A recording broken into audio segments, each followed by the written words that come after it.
আমি তোমার এই সকাল থেকে দেখতেছি তুমি এখানে এই যে এগুলা উঠাইতেছো, সকল এই যে খড়ি লাকড়ি এগুলো একসাথে করতেছো। কি করো তুমি? কি করো এগুলো দিয়ে? সেরা কি করবা তুমি?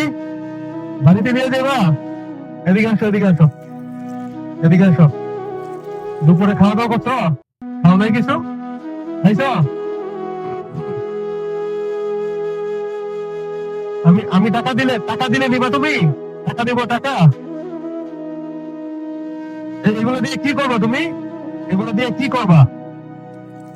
শোনো শোনো শোনো, আমি কি বলি, এদিকে আসো, এদিকে আসো। এই যে আমি টাকা দিচ্ছি, টাকা দিচ্ছি, হ্যাঁ। তুমি খাইছো দুপুরে? শোনো,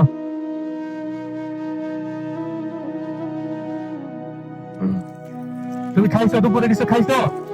হ্যাঁ, আমি তো তোমার, শোনো, আমি তোমার এই সকাল থেকে দেখতেছি তুমি এখানে এই যে এগুলা উঠাইতেছো, সকল এই যে খড়ি লাকড়ি এগুলো একসাথে করতেছো। তুমি তো খাওয়া দাওয়া করো নাই।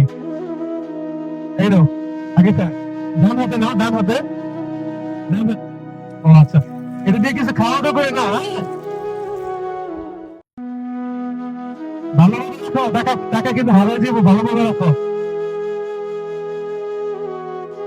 আল্লাহু আকবার।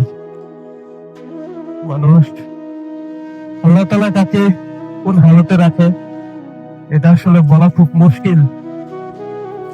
আমার বাড়ির পাশে এই জায়গা, আমার পার্শ্ববর্তী এলাকার এই ছেলেটা একটা মানসিক সমস্যা আছে, মাথায় সমস্যা আছে। তো আমি প্রায় ওকে সেই দুপুরের আগে থেকে দেখতেছি যে সে এই গাছের খড়ি লাকড়ি এগুলা সব ভেঙে একসাথে নিয়ে জানি কি করে, আমি সঠিক জানি না। তো তখন আমি একবার আমার বাড়ির পাশে আমি চাচ্ছি যে তুমি খাওয়া দাওয়া করছো? সে মানে একবার বলে খাওয়া দাওয়া করছে, আর একবার বলে যে করছে না। তো আমার মনে হয় আসলে খাওয়া দাওয়া সে করে নাই। ঠিক আছে, এখনো বললাম। তো অবশেষে অল্প কয়েকটা টাকা দিলাম তাকে খাওয়া দাওয়া করার জন্য। আল্লাহ তাআলা